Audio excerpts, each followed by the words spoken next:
What's up, everybody? About 20 months ago, we did a series on my dad's Bravada called the Bravada Saga. Catchy. We showed some redneck engineering at its finest. 20 months down the road, we have problems with that redneck engineering, and that's fine. We wanted to get them back on the road same day, quick as possible, not ordering stuff. There are fuel tank repair kits out there for this vehicle that are a permanent fix. I think there's one by Dorman, but we're gonna redneck it again. It's my dad's vehicle, what the heck? In fact, I love doing sketchy stuff and posting it online. It draws in all the comments, the haters, and the clowns like me who love to have a good laugh. I can't believe the amount of comments where jokes went right over people's heads that I've had lately. It's hilarious. I'm gonna keep doing me. I gave him my truck as a loaner. He's happy, and we're doing it for free. Here's the problem, and apparently it's common on these fuel tanks. See that plastic right there? That's manufactured into the tank. And that gave when we dropped his fuel tank to do his fuel pump. We used regular JB weld right here on the lip, and then afterwards put it on there. I got it to stay in place.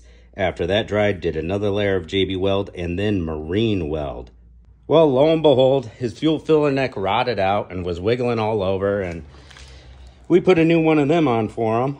While putting that on, it stressed this more, and it gave. So we're gonna try a new product today I've never tried, highly recommended from my parts guy, and he's the best parts guy in the world. Yeah, we could buy the kit, but dude, this is an easy tank to drop, especially when it's almost empty. Thanks, Pops. You can see the regular spray paint, black spray paint we put on the top, kept it from rotting out, but it is now finally starting to peel. I was playing with it. It is starting to peel. Time for another coat. Should be using a better paint than just regular black spray paint, but it's better than nothing. You can see it's still clean. The old one we took out was rotted apart. Get out of here. So even if it's regular spray paint, give it a coat. Keep them from rotting out, guys. Tractor paint would be recommended. Or there's this rust prevention stuff. I got some on my shelf that's really expensive. And it works amazing. So we ended up zip tying the old clip on. I didn't have any clips in my fuel clip bucket, and we were trying to get it done that night, so we zip tied this guy on here. It pushes on to the fuel pump. That's a 3/8 line here. And then the clip holds it on past the lip, so the line can't come off. Well, since we have it down again, I was like, might as well buy the proper thing for it. This is 3/8 on this side, 3/8 on the inside. Yes, it's a different style, but it will still work. There are aftermarket fuel line repair kits. This is like a nylon composite type hose. So we're gonna cut the barb off here, put this in there, and then apply a little heat and a fuel injection clamp on this, and that'll be replaced. You can see it is missing its O-ring and its plastic insert. Where'd they go? Well, there's the O-ring. And the plastic insert, which is gone, was pretty mangled up because we had to save it off of a rotted line.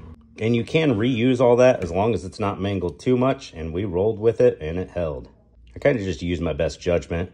If it was a random customer, yeah, we're gonna recommend doing this right off the get-go. But it's my dad, so with my dad, close family, friends' vehicles, and my vehicles, we don't mind doing some sketchy stuff. Let's show you how to repair this style of line. You can get these for like $5 at your parts store, or online you can get them even cheaper. Now, if you go to get this line, you can see there's 3 lines together: evap, pressure, and return. You have to go through a dealership, and that's the only way to get these. But there are universal repair kits much cheaper out there, and there's nothing wrong with this, except for this end where it rust swelled in the old fuel pump and compromised it. Let's show you installing this and the product I have. First, I'm gonna chip away, clean off all this old, ooh, it's on there good. Let's get her cleaned up. I'm gonna cut it right behind the barb of the connector right here, and I want a nice, smooth, clean cut. I don't want any frayed edges or anything, so that's why I'm not using a power tool or anything. A nice little line going, little groove for our razor blade to follow from the brake line cutting tool.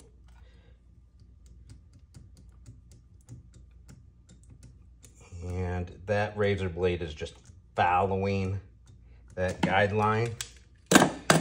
And using an angle grinder, cutting tool, or whatever will distort the plastic, could oblong it, frayed edges, whatever. But this is a nice clean cut now.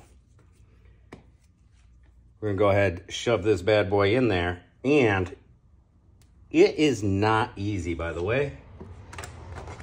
It really helps to heat it up a little bit first. I'll put a little bit of lube for the tip. Always lube the tip, makes the job easier. We'll try to manhandle it on there. Oh yeah. Come on, baby. That is tight, tight, tight. You can see I even mushroomed it right there. That's the tip that goes out fatter. And we could just heat this together. We don't have to use a clamp or anything, but I want to be extra safe. So bust out the heat gun. If you're going to use a lighter or something or a torch, be very careful.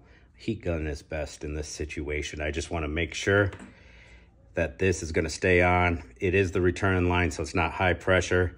I really probably don't even have to deal with this with return, but with the pressure line, I would definitely do something like a clamp. I bought this Win heat gun probably like 10 years ago from Menards.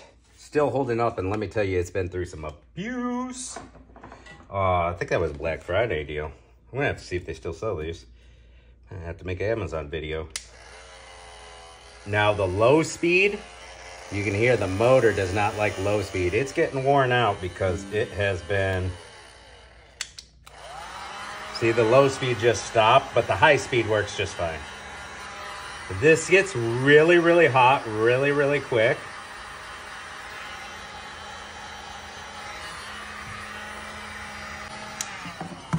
Just a little bit of heat, and I'm pressing it.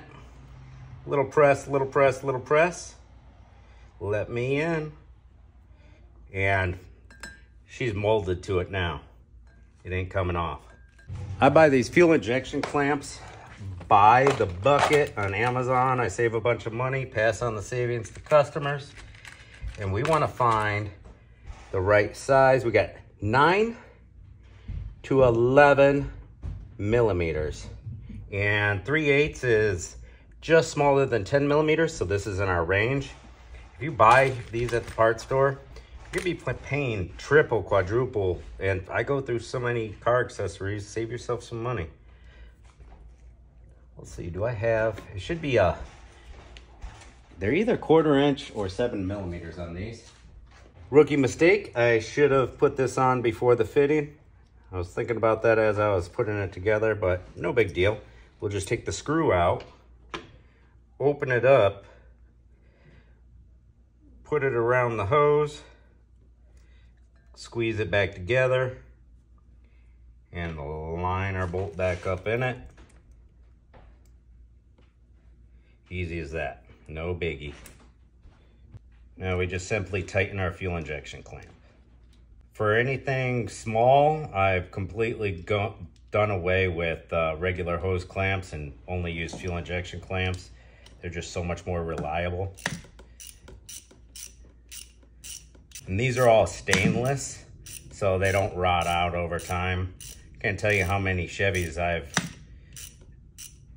had to fix where the spring clamp style rotted out, and so it allowed the hose to start dripping on the lower radiator hose on the Chevy trucks and SUVs.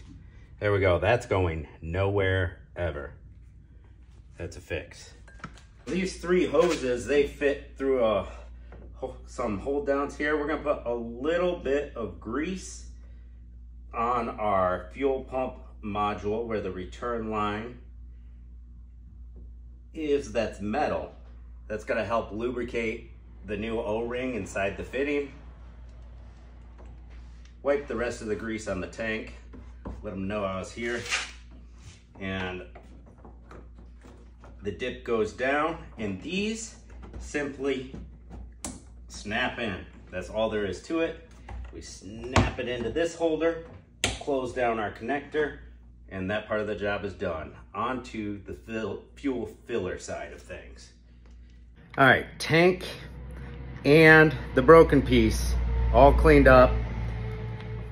We got this stuff called Rapid Fix right here. It's supposed to work better than JB Weld for things like fuel tanks. I'm simply gonna read the instructions and apply it. Never used Rapid Fix before, it's supposed to be great.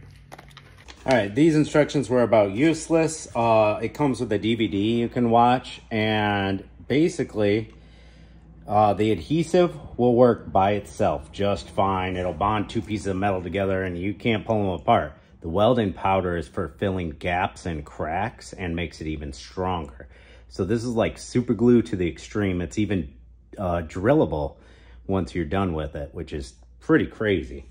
So I got high hopes for it. So I'm gonna start off with just the glue. Make sure I put this thing on right. It's got to be facing downwards on this. So, like so. So this little notch at the top for the hose, straight up. So we gotta force this guy back in here. It's a tight squeeze. I'm gonna apply the glue to this lip here.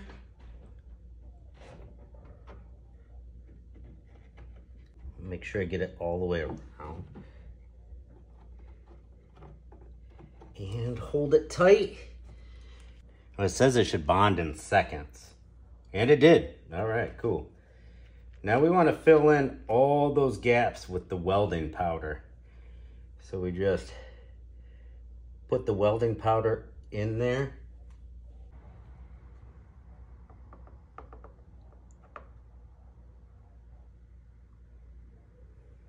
This is not so easy to do for a circular thing. Oop, that was the powder. I wanted some of this. So this is supposed to be able to fill gaps and cracks up to 2 millimeters or something.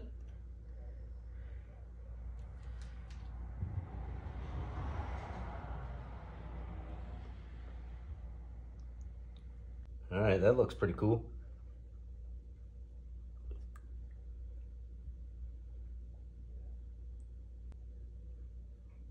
I want to build up a nice little lip all the way around here.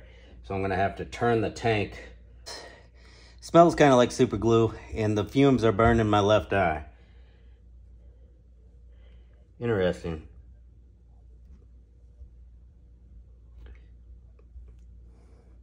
All right, that went pretty well. Getting the hang of it.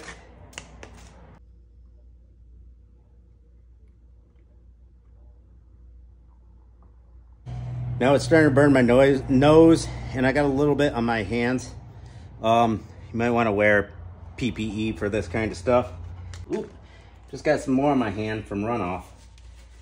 That's not going to come off for a week. So put a little bit of the adhesive on for a rounded surface like this. For a flat surface, you can do the welding powder and then this stuff, but... So I'm getting the crack wet first, and then pouring the welding powder over it. That way it'll grab for this rounded surface.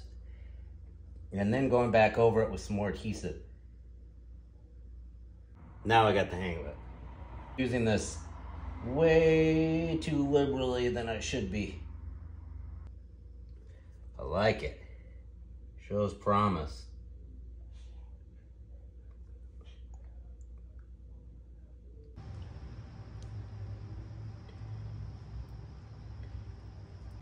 I'm not much of an artist. I got it everywhere. And you can see it's caked on there pretty thick. Let's go. I'm sure you can make it look a lot more beautiful than I did. I was just caking it on there. But don't get this on your hands like I did. Wear gloves. Wear a face mask. It does get fumey if your head's close to it like mine was. So before we had regular JB Weld and then a layer of the marine JB Weld putty over it. And it held for a long time. This should be a permanent fix. It's drillable stuff. I'm going to touch it. All right, it's dry to the touch and hard. And it's supposed to be drillable. I don't know, feels like it's on there pretty good. We'll let it cure for about 18 hours before we install the tank back up. time to call it a night. I like to post updates on things and products when I have the time and ability to do so. It's a hot one today. And so that's how long JB Weld will last on gas tanks. Now, Rapid Fix. I see myself using this stuff all the time around the shop for like little door panel pieces that are broken and stuff. I use a lot of that 5-minute epoxy for that. It's like more pasty, easier to work with. But if this stuff's gonna be stronger and it's a situation where I could use it, I'm gonna try this out on a few more things around the shop. I still got a little bit left in the bottles. I know I used a lot of it caking it on there. Like probably more than I should have.